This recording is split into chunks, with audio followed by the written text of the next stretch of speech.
Having gone from strength to strength in recent years, the LPGA Tour is gearing up for another season to remember in 2016. There are 5 majors up for grabs. The international crown is back for its 2nd edition, and golf's return to the Olympics for the first time in more than 100 years will provide a fascinating inspiration for the elite of the women's game. Golfing World took the chance to join LPGA Commissioner Mike Whan to assess the current state of play. Well, when I think about 2016, I think about the sophomore year.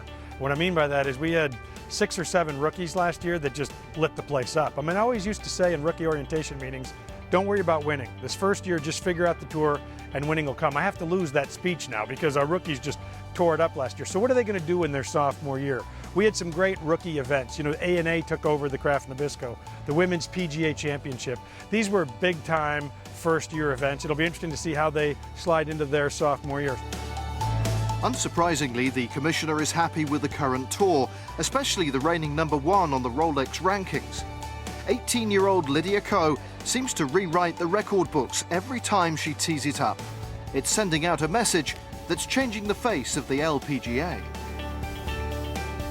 Once a Lydia Ko comes on board and proves to the world that the old mental barriers are no longer there, a bunch of 15-year-old women are hitting balls somewhere thinking, I can do that at 18, and so it's almost self-fulfilling, right? As soon as the barrier is broken, everyone starts to break it. When I started on tour, we didn't have a clear #1, and everyone asked me, was the tour going to struggle without a clear #1? Then along came Yanni. And we talked about Yanni for a couple of years as a once-in-a-lifetime player. May never happen again. You may never see a player this young win this much, especially on the major front. Then come Inby. Will we ever see another putter like Inby? And now we're sort of into that Lydia moment where will there ever be another player? I don't know, because I wouldn't have thought any player could do what she's done. She makes being a professional athlete look easy. But Lydia Ko won't be short of competition as she tries to hang on to her spot at the top of the Rolex rankings. Inby Park has won 7 majors since the start of 2013. And Stacey Lewis was Player of the Year in 2012 and 14, and that's just for starters. We're jam-packed at the top of the world rankings, so much so that I've always said, last year we talked about the big 3. I'm pretty sure by the end of this season, we'll be talking about the big 6. I'm not exactly sure who the big 6 will be, but you know, Shen Shen's invited herself to the party, and So Yun Yu and Lexi Thompson, they're all like right on the door at jumping in that big 3 world. And when you think about it, if you could have New Zealand and Korea and America and China all fighting it out week in and week out to say who's the best in the world, I mean, does it get any better than that? I mean, that's what you want.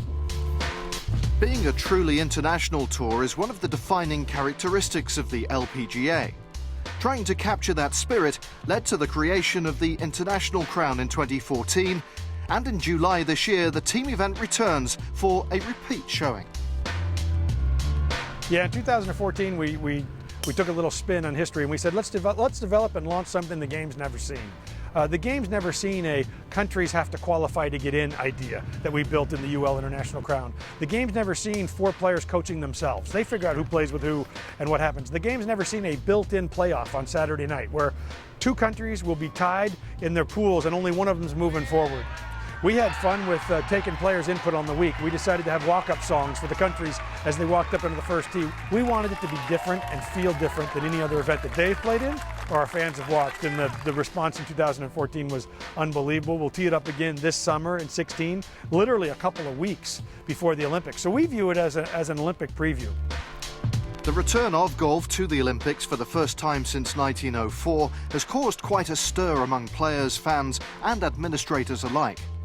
Commissioner Whan certainly isn't alone in hoping events in Rio this summer will prompt a surge of interest in the women's game in general.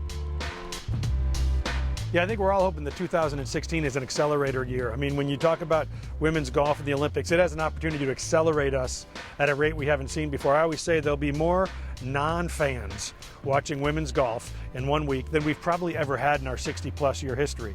The good news for the LPGA is I know a lot of Olympic sports, they really count on that once every 4 years dose of adrenaline and dose of exposure, but then they really go off air for 4 years. If fans like what they see with women's golf, we're going to be on air the next week.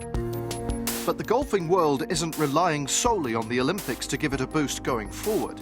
In recent years, the major governing bodies of both men's and women's golf have started to work together to ensure participation rates remain high.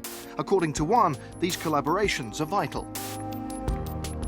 Whether it's Augusta National and the USGA and the PGA saying, let's start this drive, keep and putt, whether it's us and the USGA starting girls golf or the PGA of America doing, junior leagues, we're all kind of getting in and behind everybody else's initiative. And there's 5 or 6 initiatives that are making a real difference for 20 and 30 years from now, not for 5 years from now, not something that any of us are forcing a rate of return on. Seeing young girls putting on the 18th of Augusta, that's game changing in terms of mindset shifts. The LPGA Tour and its tournament organisers have been investing heavily in Asian grassroots for a decade now, and it's starting to pay off. The tour will touch down in 7 different Asian countries in 2016 as a truly multinational tour further expands. The game of women's golf, and really golf in general, but women's golf in particular, is truly borderless.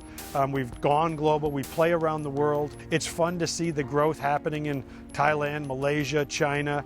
I think last year we had 6 or 7 different rookies come from Thailand, where 10, 15 years ago we didn't have a player on tour from Thailand. You wouldn't have seen a player on a tour from Thailand, and now it's a stronghold. It's a place that's really producing great women's golf. So when you talk about the world of golf, it truly is the world of golf now, because we play around the world, we're televised around the world, and young athletes are coming from all over the world. So it's what other sports hope for, and it's happening in golf.